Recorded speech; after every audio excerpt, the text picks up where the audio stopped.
in oorwinning leef as ons in onkunde is nie, en ons weet nie, dat ons het die mag en die autoriteit van die Here afgekry nie, en ons gaan hier leer ook, hoe om het toe te pas. Nou goed, ons het verlede week gekyk, as jy op die aantekeninge kyk van ons heerskappy, ek beheer my eie lewe deur middel van sy mag aan my gegee, en ons het gekyk na Matteus 18 vers 18, wat gepraat het van ons het sleutels, en ons het gekyk na Markus 11, waar daar gesê word, ons moet vir die berg sê, en Jesegiel 37, ons moet vir die dooie beendere sê, en ons het gesien hoe Jesus het gedoen het, dat hy met sy genesing en met bose geeste wat hy uitgedryf het, en toe daar 'n storm op die see was.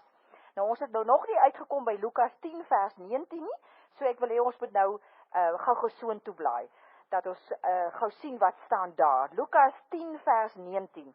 En dis vir my een van die wonderlikste skriffies in die Bybel, want weet julle, ek het 'n lewensfilosofie, en dit is dat voorsorg is beter as nasorg. Voorsorg is beter as nasorg. En hierdie vers sê dit vir ons. Dis nie nodig dat Satan in jou lewe moet kom steel, en nou wil jy gou iets daaraan doen nie. Doen die regte goed, soos wat die woord vir ons leer, en dan is daar nie 'n manier hoe Satan kan kom effek hê in jou lewe nie. Kom ons sien dan nou Lukas 10 vers 19. Kyk, ek het aan julle die mag gegee om op slange en skorpioene te trap. En slange verwys maar na Satan, en die skorpioene verwys na demone. Om op hulle te trap en om die vyand met al sy geweld te oorwin. En hier kom die kruks van die saak. Sonder dat iets julle enige leed aandoen. Ek en jy mag gekry. So as ek hierdie versie reg verstaan, dan klink dit vir my, dat ek en jy deur hierdie lewe kan gaan, sonder dat Satan enige leed ooit aan ons doen. Ons weet, hy is mos die dief wat kom steel, en kom slag en kom uitroei, Johannes 10 vers 10, terwyl Jesus gekom het dat ons lewe in oorvloed kan hê. Nou dit is net moontlik as ek en jy hierdie waarheid ken van om te heers, en hierdie waarheid ken van oor die sleutels. So, ek en jy het hierdie mag, ons moet dit weet, en so terloops, hierdie mag waarvan hy praat, is ook die mag van Efesiërs 1 vers 19 en 20, waar daar staan dat ons het dis dieselfde mag, wat Jesus gehad het, toe hy uit die dode opgestaan en hemel toe gegaan het.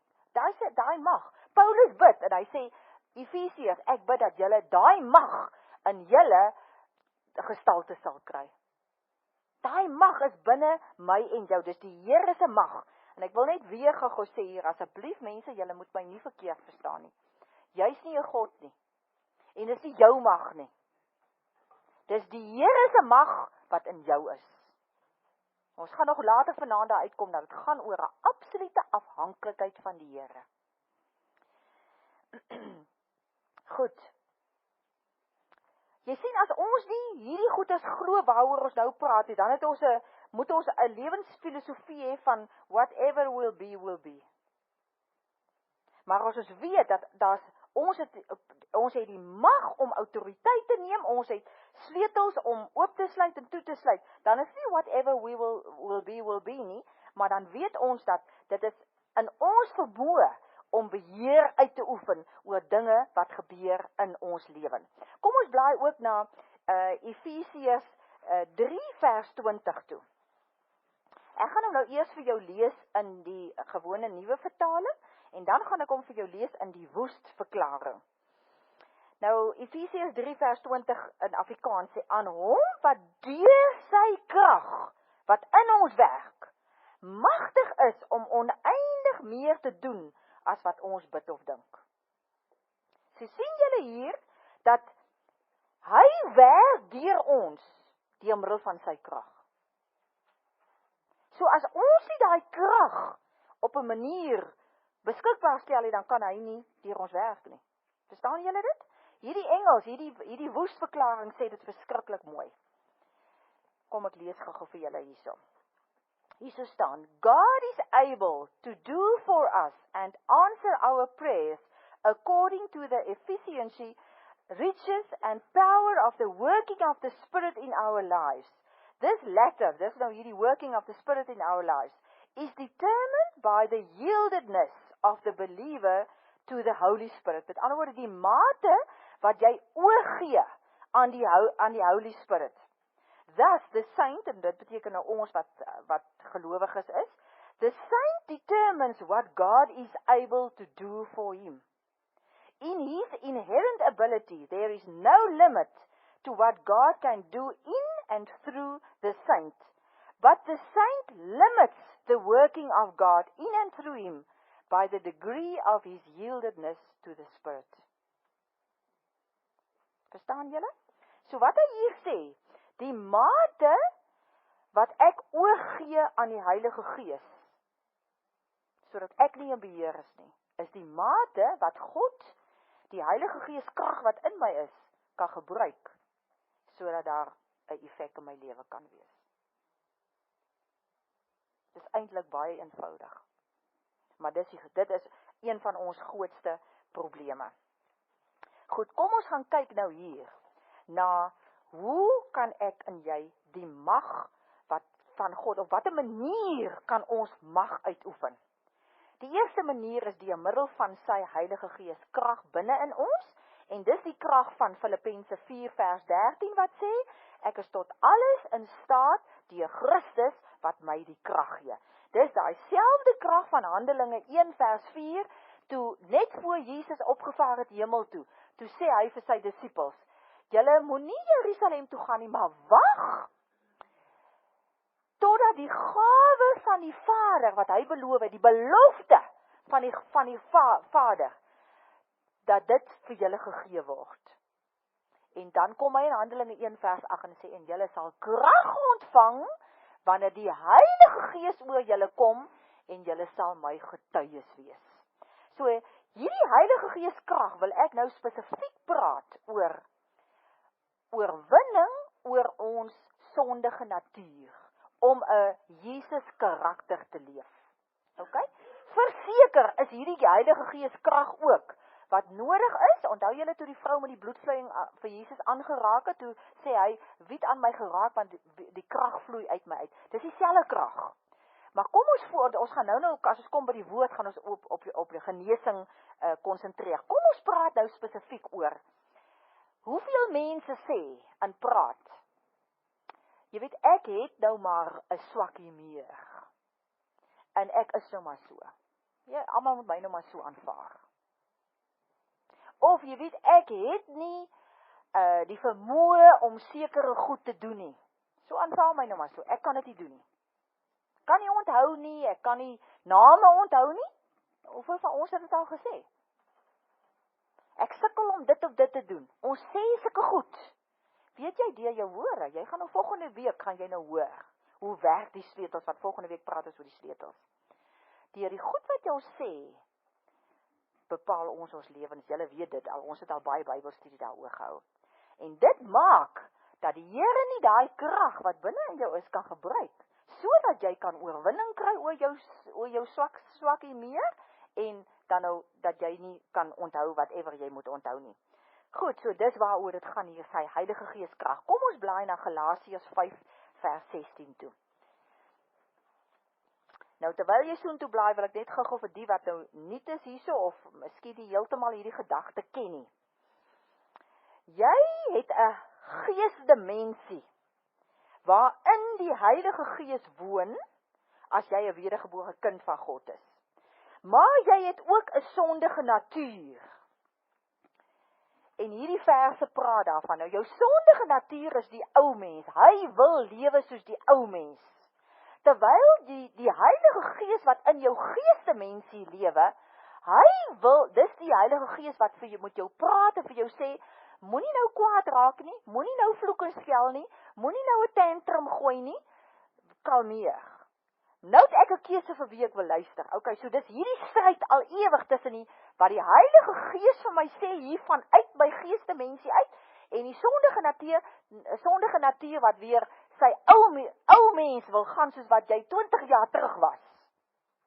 En wat wil vloek en skel, en wat wil skop en slaan, en beledig, en whatever wil doen. Goed, kom ons lees nou Galasiërs 5 vers 16.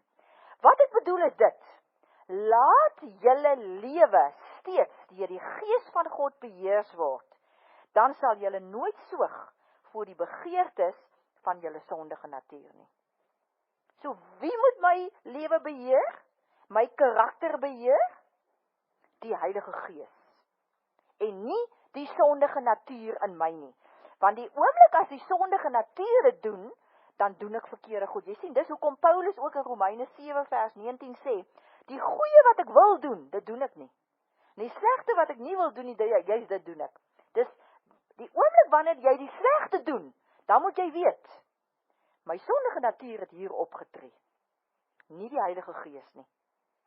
Want as ek en jy dit kan regkry, dat die sondige natuur nooit doen wat hy wil doen nie, maar dat ek altyd doen wat die Heilige Gees wil doen, weet jy wat? Dan sal jy nooit verkeerd optree nie. Dan gaan jy nooit sondig reageer nie. Nooit. En dit is wat ons noem bekering. Dit is daai proses van heiligmaking.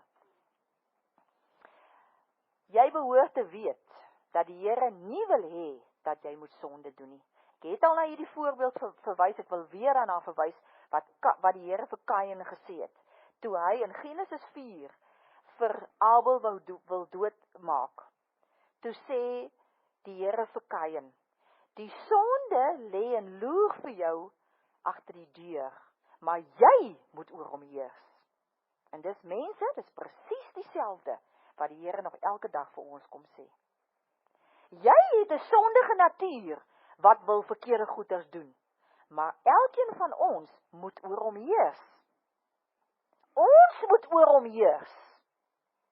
Ok? Ek en jy moet oor hom heers. So ek en jy kan nooit sê, ek is nou maar so nie. Ons kan nie sê, ek kon dit nie help nie. Ek vertel altyd die storie, want dit is vir my een van die belaglikste stories, is dat mense, mans, wel seker by vrouens ook, maar ek het al gehoor dat mans dit sê, dat as hulle in 'n buite-egtelike verhouding is, dan sê hulle, jy weet, ek kon dit nie help nie, maar voor ek my kom kry, toe lê ek by die vrou in die bed. Toek! Of, jy weet, ek kon dit nie help nie, maar as ek my aand sien, dan het ek 'n bottel brandewyn in my keel afgegooi. Wie is in beheer? Wie is in beheer? Jy is in beheer, niemand anders nie.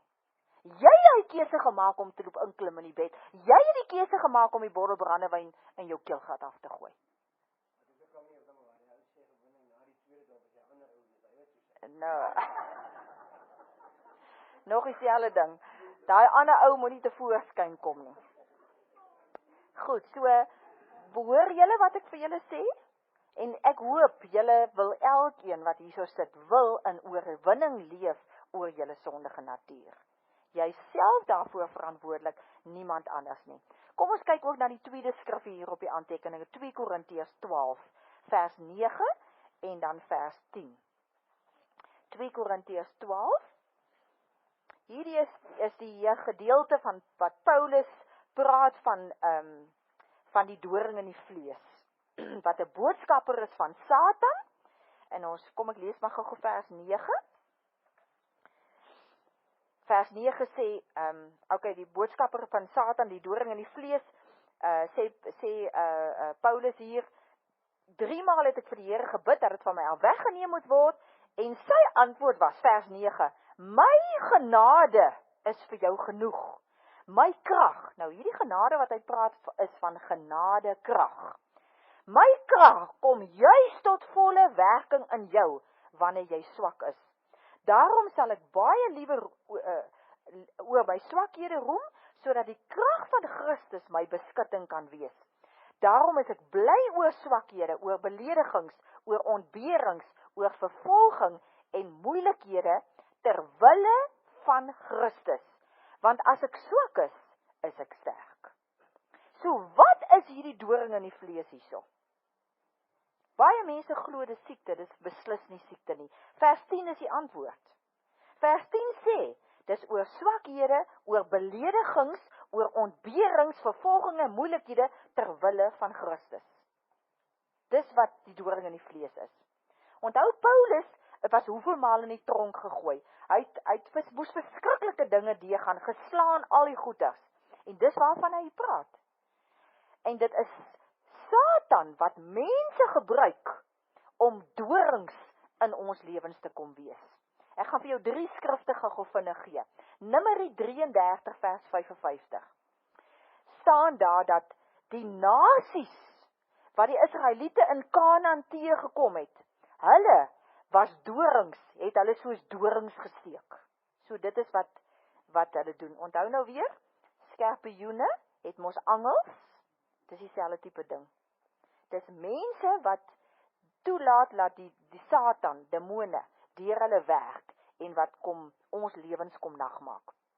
Nog 'n vers, Hosea 2 vers 6, wat praat van mense kom sit doringtakke op ons pad, wat ons loop, wat ons dan steek. En dan Esegiel 28 vers 24 sê ook, dat mense sal jou met minagting behandel, en dit sal jou soos doring steek. Ok. So dis wat die doring in die vlees is, ek hoop julle verstaan dit almal. Nou goed, hoekom gebeur hierdie tipe van goeders? Hoekom gebeur dit dat Satan kan kom met sulke goeders? Wat is die doel daarvan?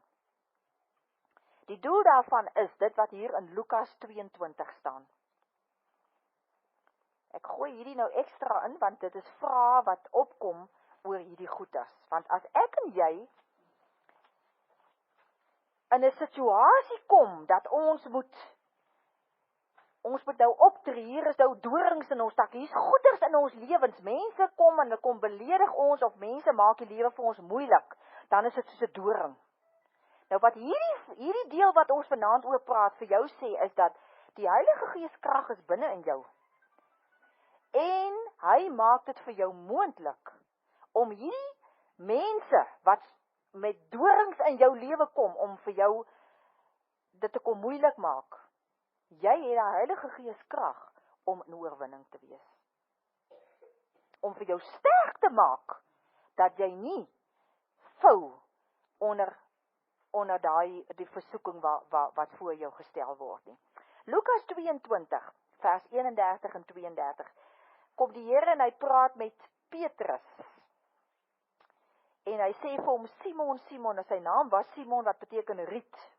So die Here weet klaar, Petrus, wat eintlik 'n rots moet wees, is nou 'n riet. Hy's wankelrig in geloof. En hy sê vir hom, Simon, Simon, het Jesus gesê, luister, die Satan het daarop aangedring om julle soos koring te sif. Maar ek het vir jou gebid, dat jou geloof jou nie begewe nie, dis waaroor dit gaan. Simon se geloof was nie op die rots, sodat hy Petrus was nie. En die Here het dit geweet, en daarom sê vir hom, en dis die enigste kere, wat Satan in ons lewens kan kom, wanneer ons geloof nie sterk is nie. Want in 1 Petrus 5 vers 8 staan, die duiwel loop rond soos 'n brullende leeu, om te kyk wie hy kan verslind. En dan sê hy, as julle nie standvastig is in julle geloof nie, die volgende versie. En dis waaroor dit gaan. As ek en jy nie vasgeanker is op hierdie woord in ons geloof nie, dan kom die duiwel en hy kom loop rond en hy sien, aha, daar's my prooi. Dis hoekom daar in Jakobus 1 vers 3 staan, wees baie bly wanneer versoekings oor julle pad kom, want as julle geloof die toets deurstaan het, dan sal julle groei na geestelike volwassenheid. Weet julle wat is geestelike volwassenheid? Is dat ons altyd onder leiding van die Heilige Gees sal opereer en nooit volgens die sondige natuur nie. Goed, so, dis wat hier gebeur. Wat gebeur as koring gesif word? Net 2 goeders gaan na die een kant toe en na die ander kant toe. Dis of die saad, en die saad spreek van die nuwe Jesus karakter, die nuwe mens in ons. Want ons is wedergebore deur die onverganklike saad, né? Die woord. So met ander woorde, as ons as kaf, as koring gesif word, wat bly oor? Die saad, 'n Jesus karakter, of bly die kaf oor? Weet jy wat is die kaf? Die ou mens karakter. Dis al wat kan oorbly. En ek en jy moet heers daaroor, met die Heilige Gees krag, wat binne in ons is, sodat ons, wanneer daar iets in ons lewe gebeur, en daar's nou hierdie stryd, gaan die Gees nou optree, of gaan die sondige natuur nou optree? Dan moet jy weet, dis niemand anders se skuld, as net jou eie skuld. As jy oorreageer, of jy gooi 'n tantrum, of jy, partykeer sê ons mos net, ek het dit verloor. Jy het dit verloor, ja. Die goeie nuus is, 1 Korintiërs 10 vers 13 sê, God is getrou. Hy sal nie toelaat dat ons bo ons kragte versoek word nie. Wonderlik hoe ons Here is, né? Goed, die tweede manier hoe ek en jy God se mag tevoorskyn kan laat kom in ons lewe is deur sy woord. Deurdat ons sy woord spreek en sy woord gebruik as mag. Daar is mag in God se woord. Glo jy dit en weet jy dit vanaand? Weet julle wat staan in Jeremia 23 vers 29? Dat die woord van God is soos vuur. Die woord van God is soos 'n hamer wat klippe stukkend kap. Dis 'n baie oulike versie daai. Kom ons blaai na Jakobus 3 toe. Ek wil nie te veel hieroor uitbrei nie, want ons het al heel dikwels Bybelstudie hieroor gedoen. Jakobus 3 vers 1 tot 6 staan in jou aantekeninge. Ek gaan vanaand nou net vers 5 en vers 6 lees. So is die tong ook maar 'n klein liggaamsdeeltjie, en tog het dit groot wat? Mag. Weet jy waarin lê ons mag? In ons tong. En dit wat oor hierdie lippe gesê word. 'n Klein vuurtjie kan 'n groot bos aan die brand steek. Die tong is ook 'n vuur. Wat het ons nou gesê? Die woord is soos vuur. Goed, die tong is ook 'n vuur, 'n wêreld vol ongeregtigheid. Die deel van die liggaam wat die hele mens besmet. Dit steek die hele lewe, van die geboorte af tot die dood toe, aan die brand. En self word dit uit die hel aan die brand gesteek. So wat anders sê hierdie versie as om vir jou te sê, dat dit wat jy met jou tong praat, beheer 'n groot gedeelte van jou lewe. Stem julle saam? Dis wat hierdie versie sê. Onthou julle toe Jesus die offisier se slaaf genees het. Die offisier se slaaf was nie daar nie. En Jesus het gesê, ek stuur die woord, en daar sal genesing kom. Psalm 107 vers 20 sê ook, dat die Here het met 'n woord siekes gesond gemaak. Met 'n woord. So jy moet ook weet, ook al weet jy van iemand wat in Kaapstad is wat siek is, kan jy hier in Pretoria vir daai persoon bid en die woord stuur. Jy hoef nie te gaan iemand die hande oplê of met olie te salf nie. Die woord bring genesing. OK. Goed. Hierdie skrifgie sê vir my, dat afhangende van wat ek praat met hierdie mond, bepaal ek my lewe. Dis ook hoekom Spreuke 18 vers 21 sê, gaan nie eers soontoe blaai nie. Dood en lewe is in die mag van die tong, en elkeen wat dit gebruik, sal die vrug daarvan dra. Sal die vrug daarvan kry, want woord is saad, Matteus 13, die gelykenis daar. En saad het altyd 'n oes. Ek en jy moet by die punt uitkom, mense, dat ons gaan beginne praat volgens die woord. Ek wil nie vanaand hierso sê, dat jy mag net niks anders praat as net skrif nie. Dis onmoontlik. Maar wanneer jy praat, let daarop, dat jy volgens die woord beginsels praat. Met ander woorde, jy gaan nie meer sê, ek kan nie so en so nie, ek kan nie dit en dat nie. Want wat sê die woord? Ek is tot alles in staat deur Christus wat my die krag gee. Jy is meer as 'n oorwinnaar in Christus. So daar is nie 'n ding van kan nie. Daar's dalk 'n ding van Willie, ja. Hoe praat ons oor oud word? Weet julle, mense begin al as hulle hier begin raak hier na 50 se kant toe. Dan begin hulle al praat van, jy weet, die tekens van die ouderdom is daar. Die ou knie kan nie meer so lekker nie. En dis dan so lekker om saans te gaan lê op die bed. Jy weet, die ou liggaam is ook nou maar 'n bietjie moeg. Jy praat jouself oud. Moenie jou ouderdom weggee nie, hoor. Weet julle, oud word is 'n realiteit, dit is so. Maar wie het gesê ons moet swak word as ons oud is? Wie het gesê ons moet siek wees as ons oud is? Wie sê so? Iemand het eendag vir my gesê, maar ons moet mos doodgaan en 'n mens gaan mos dood aan 'n siekte. Sê ek, wie sê so? Wie sê ons moet doodgaan aan 'n siekte? Dis 'n of 'n ongeluk. Weet julle, Psalm 92 vers 15 sê, dat selfs in die ouderdom sal ons krag toeneem. Dat is daai vers mos nie waar nie. Ja. Ja. Daar is hy.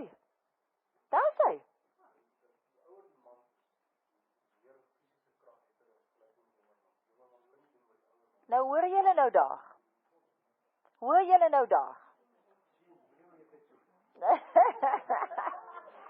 Nee, maar mense, dit is 'n verskriklike belangrike ding. Vreespraatjies. Ek is bang my kind gaan nie eendag 'n werk in Suid-Afrika kry nie. Ek is bang my tienerkind gaan aan dwelms verslaaf raak.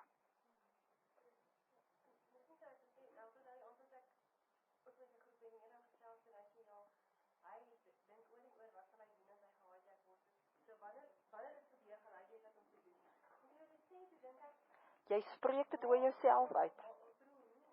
Vreesgedagtes, ja. Ja, weet jy, om terug te kom na gedagtes toe, kan jy help wat jy dink? Ja, tuurlik. Ons is totaal in beheer van wat ons dink. Geheel en al in beheer van wat ons dink. Creflo Dollar het nou die dag 'n verskriklike oulike ding gesê. Hy sê, en ek gaan dit nou met julle doen, almal van julle tel gou in julle gedagtes. In julle gedagtes 1 2 3 4 5 6 7 8 9 10. Tel gou. OK, nou stop julle almal, sê vir my wat is julle naam. Dink jy nog aan wat jy getel het nou? So die oomblik wanneer jy praat, dink jy oor wat jy praat en nie meer wat jy aan gedink het nie. So wanneer jy vreesgedagtes het, wanneer jy negatiewe gedagtes het, wanneer jy hierdie depressie gedagtes het, begin met die Here te praat en dan het jy nie meer daai negatiewe gedagtes nie.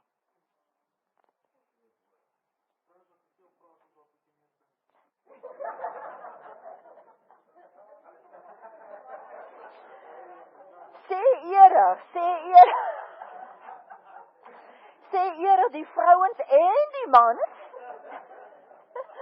moet begin ophou nonsens praat en net woord praat. Dan sal ons almal in 'n baie beter wêreld lewe.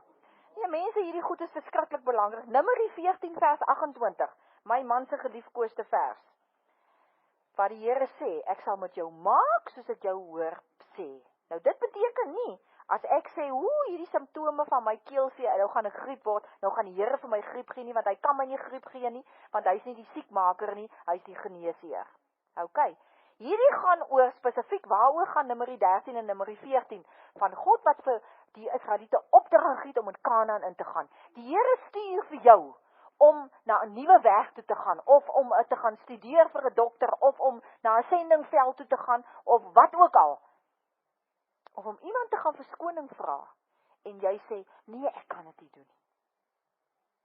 Weet jy, dan gaan jy dit nie kan doen nie. Dis wat met die Israeliete gebeur het. 12 van hulle gaan in die land, en wat die Here klaar vir hulle gesê het, daai land is julle, gaan net daarin. 12 gaan in, 10 kom terug sê, ons kan nie. Net 2 sê ons kan. Wat het op die ou end gebeur? Net daai 2, Josua en Caleb, is in Kanaan, en die ander is nie een daarin nie. Dis oor sulke tipe van goede waaroor hierdie vers gaan. Die Here sal met jou maak, soos hy vir jou hoor sê. Hy wil jou toerus, maar as jy sê, ek kan nie, dan kan hy jou nie toerus nie. So, besop, onthou, net soos wat God geskep het met sy woord. God het gesê, laat daar bome wees, laat daar water wees, laat daar lig wees. Net so skep ek en jy in ons eie lewe. Dis hoekom Hebreërs 1 vers 3 sê, God hou alles in stand met sy magswoord. En ek en jy praat daai woord, of ons praat dit nie. Dis 'n verskriklike belangrike begrip hierdie. En dan die derde manier, hoe ek en jy mag kan toepas, is deur middel van sy naam. Filippense 2 vers 9 sê, dat sy naam is groter as enige ander naam, ook die naam van enige siekte. Kanker se naam is onder die naam van Jesus Christus. Enige siekte se naam is minder werd as die naam van Jesus Christus. Johannes 14 vers 14 sê juis vir ons. Hy sê, alles wat julle, kom ek lees blaai gou gesoen toe, hy sê, as julle my iets in my naam vra, sal ek dit doen. En kyk wat sê hy in vers 12. Hy sê, dit verseker ek julle, en onthou as die Here dit sê, dan bedoel hy dit. Hy sê, wie in my glo, sal ook die dinge doen wat ek doen, en hy sal nog groter dinge as dit doen, omdat ek na die Vader toe gaan. Wat julle ook al in my naam vra, sal ek doen, sodat die Vader deur die Seun verheerlik kan word. As julle my iets in my naam vra, sal ek dit doen. Weet julle wat, hierdie gaan mos nou basies, hemel op aarde is mos niks anders as 'n koninkrykslewe nie. Koningin Elisabeth van Engeland. Sy het 'n taak om te kom verrig hier in Suid-Afrika. Maar sy is nou al te oud en sy is nie meer lus om hiernaartoe te kom nie.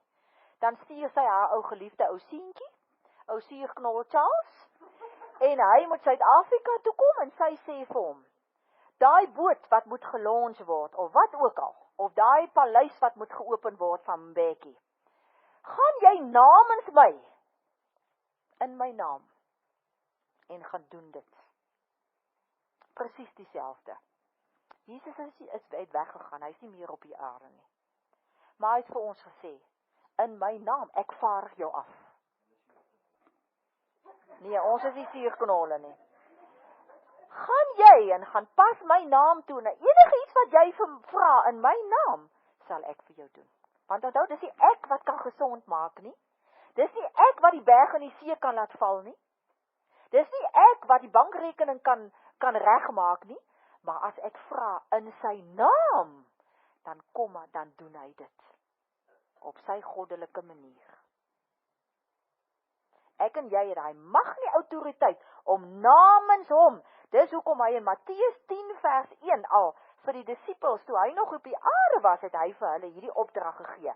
Kom ons blaai na Matteus 10 vers 1, toe Jesus het sy 12 disippels nader geroep, en hulle mag gegee, om bose geeste uit te dryf, en om elke soort siekte en kwaal gesond te maak.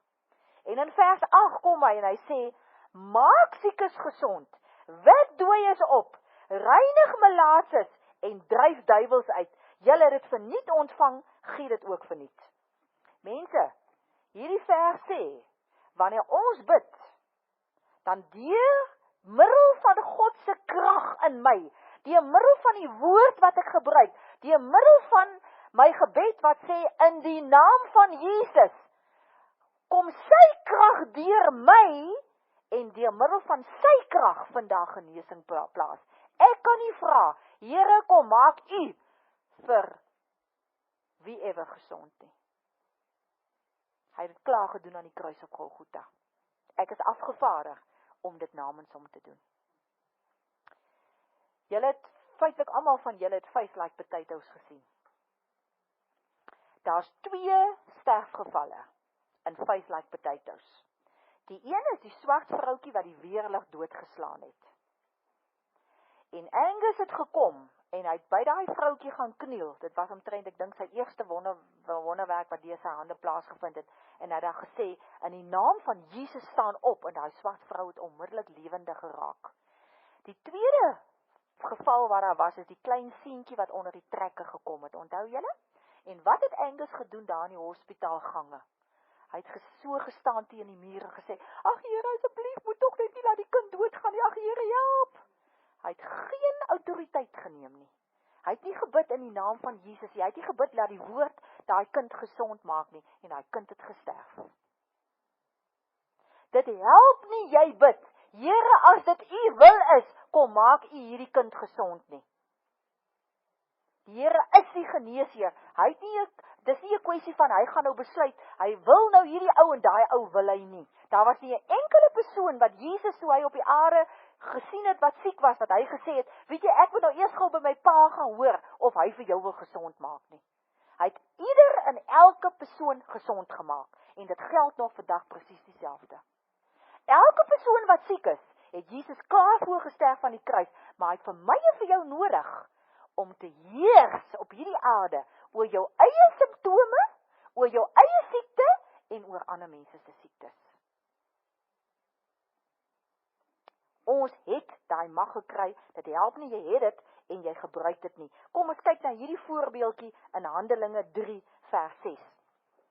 Hier gaan dit oor die verlamdes, die verlamde man, in hoofstuk 3, laat sak hulle 'n verlamde man, deur die huisedak, dus julle ken mos almal daai storieetjie, né? En dan hier in vers 6, Petrus sê, geld het ek nie, maar wat ek het, gee ek vir jou. In die naam van Jesus Christus van Nasaret, staan op en loop. Sien, hy vra nie hier, Here, kom asseblief en kom maak hierdie ou gesond nie. Hy kom sê, wat ek het, wat het hy? Hy het die mag. Hy het die mag, hy het die Heilige Gees autoriteit, en hy het die mag om die naam van Jesus te gebruik. En hy kom doen dit hier, en as jy gaan omblaai in hoofstuk 4, is die Fariseërs en die skrifgeleerdes, soos ons hulle nou maar geleer ken het, hoogs ontstel hieroor, en hier in vers 7 vra hulle, deur watter krag, en in wie se naam het julle dit gedoen? Toe het Petrus vol van die Heilige Gees vir hulle gesê, julle almal en die hele Israel moet weet dat dit in die naam van Jesus Christus van Nasaret is, dat hy hier gesond voor julle staan. Jy sien, Petrus kan nie sê, en ek en jy kan nie sê, dis maar ek wat so oulik is nie. Want jy is nie oulik nie. Jy is net oulik, omdat jy die mag het van die Heilige Gees. En die autoriteit van sy naam. Maar dit is so belangrik, dat ons daai mag moet gebruik. Punt nommer 2 op ons aantekeninge. Ek en jy het die vryheid om self te kies. God dwing my nie. God dwing my nie. Toe Dawid gaan oorspel pleeg het, wie het gekies om na Batseba toe te gaan? Dawid. Die Here het nie vir tussen beide getree, of vir Dawid gesê hy moet dit doen nie. Adam en Eva dieselfde storie. Eva het gekies om vir Satan te luister, en nie aan God gehoorsaam te wees. God het klaar vir haar die opdrag gegee. Moenie van die boom van kennis van goed en kwaad eet nie. Toe Satan kom, toe kies hy om vir Satan te luister en aan God ongehoorsaam te wees. Mense, dit is presies dieselfde met ons vandag nog so. Ek en jy kies vir wie ons wil luister, aan wie ons wil gehoorsaam wees.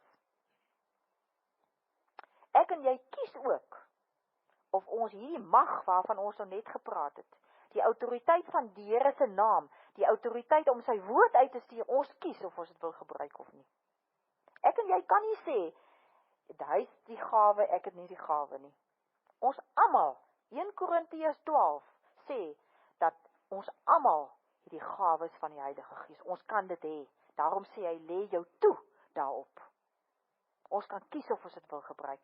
So as jy langer die leuen wil glo, dat net sekere mense kan bid vir siek mense, of net sekere mense het die woorde van wysheid, of kan in tale praat, dan glo jy 'n leuen. Jy kies of jy dit wil glo, en of jy daarin belangstel. Jy kies dit.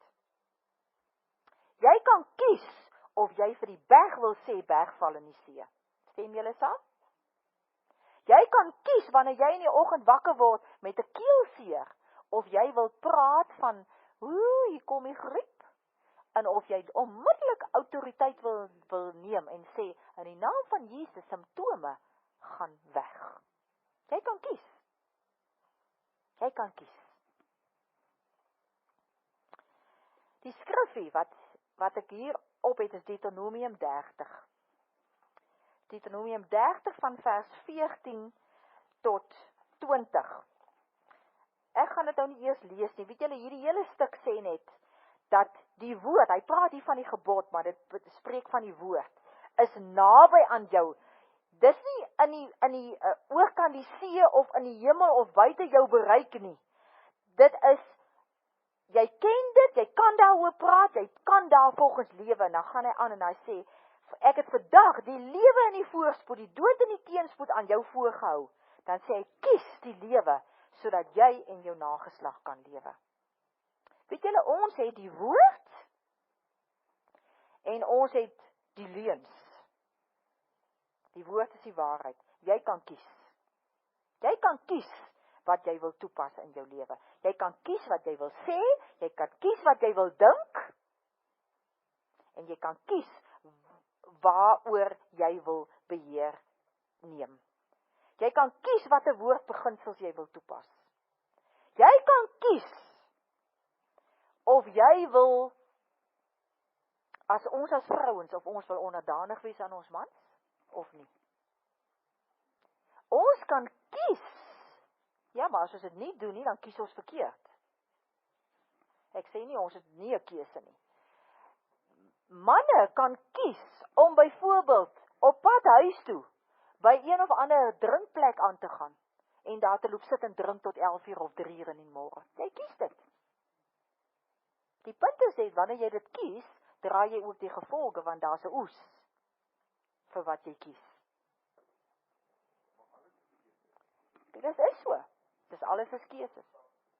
Die punt is net, as mense wat redeneer, maar God laat dinge toe. Dis 'n baie sensitiewe onderwerp hier in ons huis. God laat, al wat God toelaat, is dat ons kies.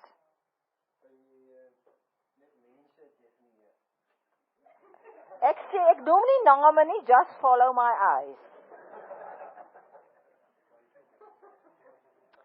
Kom ons kyk gou na 'n skrifgie wat vir ons presies sê waaroor dit gaan. Jeremia 6 vers 16.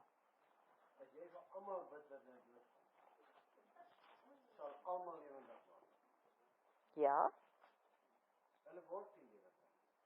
Maar dis nie te sê dat dit nie so.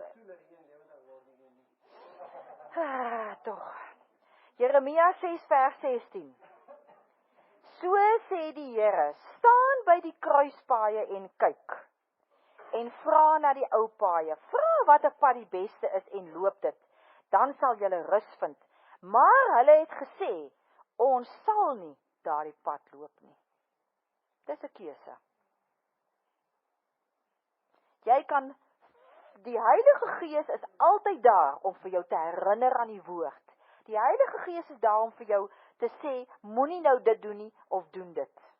En ek en jy kan kies, of ons daarna wil luister. En dan kom hy hier in Matteus 5 vers 3 en vers 5, dan sê hy, geseënd is die wat weet hoe afhanklik hulle van God is. En vers 5 sê, geseënd is die sagmoediges, want aan hulle behoort die nuwe aarde. Vers 3 sê, die wat afhanklik is, aan hulle behoort die koninkryk van God. Hierdie gaan oor 'n absolute afhanklikheid van God. En sagmoedigheid is niks anders as nederigheid nie. Nederigheid is wanneer jy kom en sê, Here, ek kom onderwerf my aan U. Here, ek wil aan U gehoorsaam wees. Here, ek wil van U afhanklik wees. En dit moet ons gesindheid wees. Wanneer ek en jy elke keuse wat ons maak, moet ons luister na wat die Heilige Gees vir ons lei. Dis wanneer ons by daai kruispad staan, en ons nou 'n keuse moet maak. Dis wanneer jy die simptome sien, en jy 'n keuse moet maak. Dis wanneer jy moet besluit oor jou optrede, jou gedrag, en jy moet 'n keuse maak. Dis wanneer jy moet besluit, wat jy met jou tyd maak, wat jy met jou huwelik maak, wat jy met jou geld maak, elke aspek. Dit gaan oor keuses wat ek en jy maak. Jy sien, ons moet by die punt uitkom. Josua 1 vers 8 sê, oordink die woord dag en nag, en jy sal daarvolgens praat, en jy sal voorspoedig wees in alles wat jy doen. Psalm 1 vers 1 tot 3 sê ook, moenie met ligsinniges en goddelooses omgaan nie, maar vind jou vreugde in die woord, en jy sal voorspoedig wees in alles wat jy doen. Spreuke 1 vers 33 sê, dat as jy na my luister, sal geen rampe jou tref nie. Waaroor gaan al die 3 verse wat ek nou gelees het? Waarmee het ons begin? Deuteronomium 30, wat sê, die woord is naby jou. Hoe meer ek en jy die woord in ons koppe kry, en onthou, daar's 'n verskil. Ek wil gou vir jou ietsie mooi kom sê vanaand. Om net die woord te lees, is not good enough. Jy moet die woord bestudeer. Jy moet die woord meditate. Jy moet dit oordink. Want slegs dan is dit naby jou in jou hart en in jou mond. Anders is dit 'n fly by night. Dis hierin en daaruit as jy dit net lees.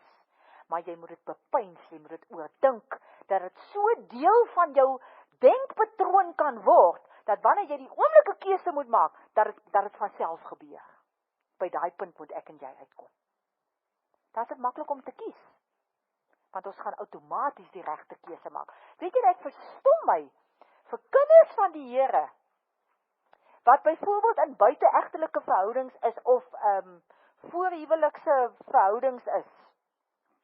En dan, as ek vir hulle sê, maar besef jy dat dit teen die woordbeginsels is, dan sê hulle, ja, maar almal doen dit dan. Die woord is nie in hulle koppe nie. Hulle meditate nie daaroor nie, want anders sal hulle elke keer besef, dat wanneer hulle dit doen, maar dis nie wat die Here wil hê nie. Jy sien, die woordbeginsels moet in ons koppe wees, dat wanneer ek kies met my kop, want dis waarmee jy kies, dan moet jy daar volgens daai woordbeginsel maklik kan kies.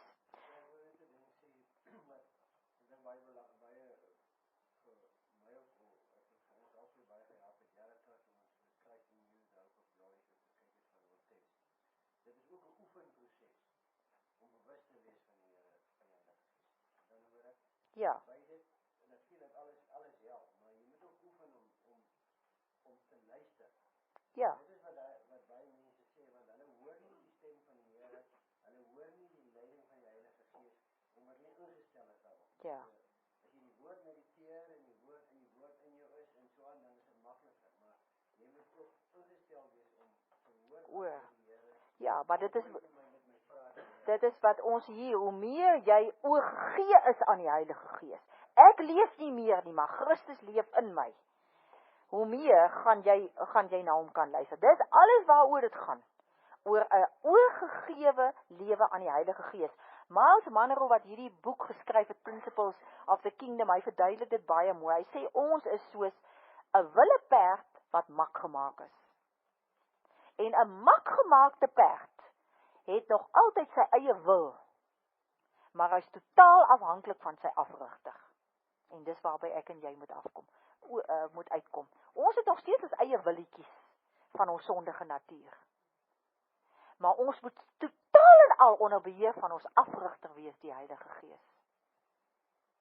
Dis waar hierdie ding inkom van afhanklik wees, van sagmoedig wees. Here, net wat u wil hê, dis wat ek wil doen. Here, net wat in die woord staan, dis wat ek moet doen. Daai gesindheid moet binne in my en jou wees. Daarom sal ons, as dit ons gesindheid is, sal ons outomaties 'n honger hê om die woordbeginsels ook te leef. Dit sal vir ons tweede natuur wees.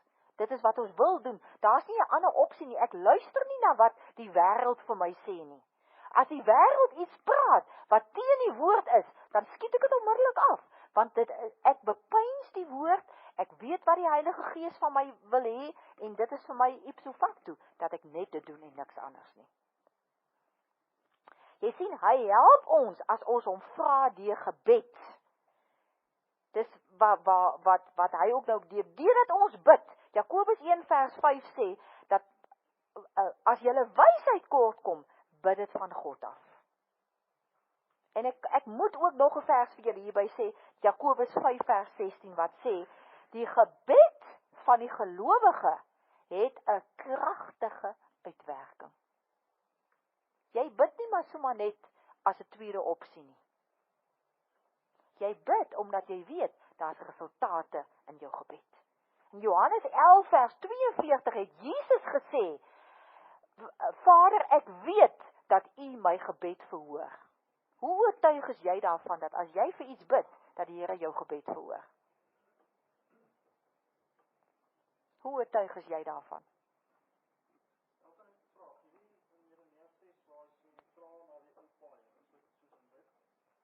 Ja. Nee, dis verbid. Wat hy sê, moet jy kom.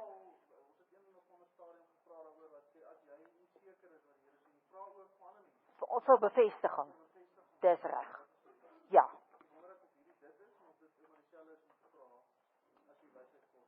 Nee, daar gaan vir my meer, ek is hier by 'n kruispad. Ek moet nou 'n besluit neem. Nou gaan ek vra, Here, moet ek nou die ou pad vat, wat ek al van tevore gedoen het, of is daar 'n ander pad wat ek moet vat? Jakobus 5, ja. Dis reg. OK. En die laaste punt wat ons dan gaan kyk vanaand, is ek kan nie vir God aanspreeklik hou vir dinge wat in my lewe gebeur nie. Ek kan net myself aanspreeklik hou. Weet jy, daar is soveel mense wat sê, hoekom laat God soveel lyding op die aarde toe? Hoekom neem hy nie die boosheid weg nie? Hoekom laat hy siektes toe? As jy terugdink na waar ons begin het oor hierdie ding, hoekom doen God niks nie? Weet jy hoekom nie? Want die aarde is nie die plek, die gebied waaroor hy beheer het nie. Ons het. Onthou julle? Ons het begin met hierdie ding oor die heerskappy is, jy is koning oor 'n gebied. Jy heers oor 'n gebied. En die aarde is die gebied waaroor ek en jy heers. Die Here heers nie hier op aarde nie. Hy het die aarde vir ons gegee. Dis die plek waar ek en jy moet heers. So as daar siekte is, gaan die Here nie kom gesond maak nie. Ek en jy moet gesond maak. En onthou wat het Lukas 10 vers 19 gesê. Ons het die mag om op slang en skerpe hoene te trap. En die vyand met al sy geweld te oorwin, sonder dat iets ons enige leed aandoen. Weet julle, hoe kan dit gebeur? Hier sonder dat iets julle enige leed aandoen. Glo onwrikbaar aan hierdie woord. Spreek dit, praat dit en leef dit. En Satan kan, wanneer hy rondloop om te kyk wie hy kan verslind, is jy nie vir hom 'n prooi nie. Want solank as wat jy spreek volgens die koninkryk, dink volgens die koninkryk en dit toepas, die beginsels, die koninkryksbeginsels, die woordbeginsels toepas, het hy nie 'n kat se kans om enige leed aan jou te doen nie. Hy kan niks aan jou doen nie. Spreuke 19 vers 3, kom ons blaai gou soontoe. Hy sê, sy eie dwaasheid bring 'n mens op die verkeerde pad, en dan is hy kwaad vir die Here. Jy sien, dis mense wat sê die Here laat toe.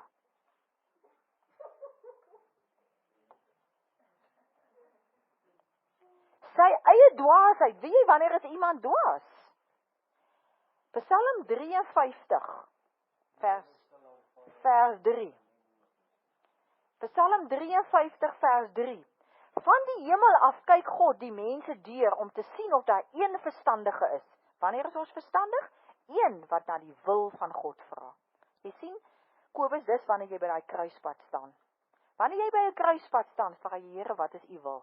En die Heilige Gees sal jou presies sê wat 'n keuses jy moet maak. Dan is jy verstandig.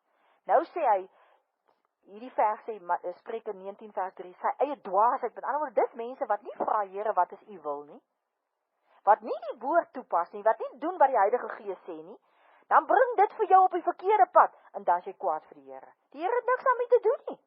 Ek sê altyd vir mense, jy is so verkeerde ou kwaad. Spreuke 1 vers 31, kom ons lees gou dit. Spreuke 1 vers 31. Julle sal die vrugte van julle optrede pluk. Julle sal van julle eie planne walg. Jeremia 4 vers 18.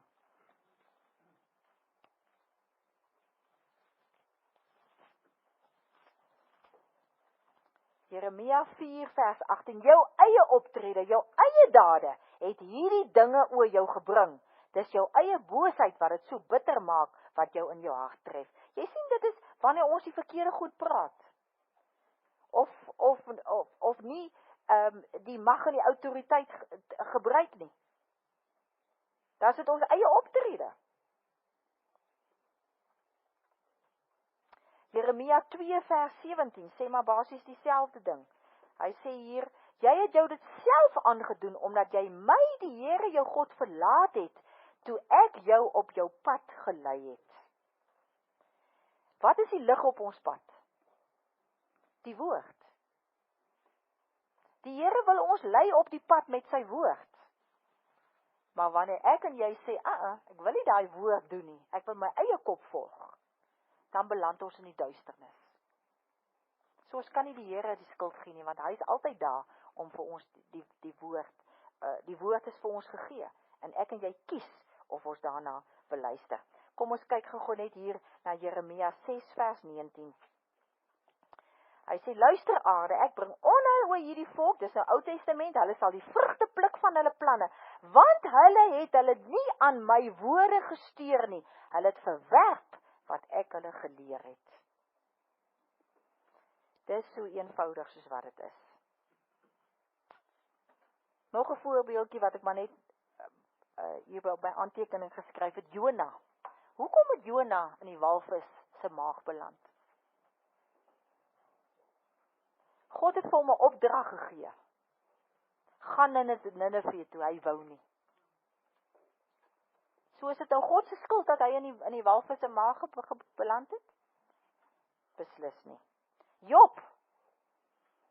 Wat het gemaak dat Job 'n teken was vir Satan? Sy vrees.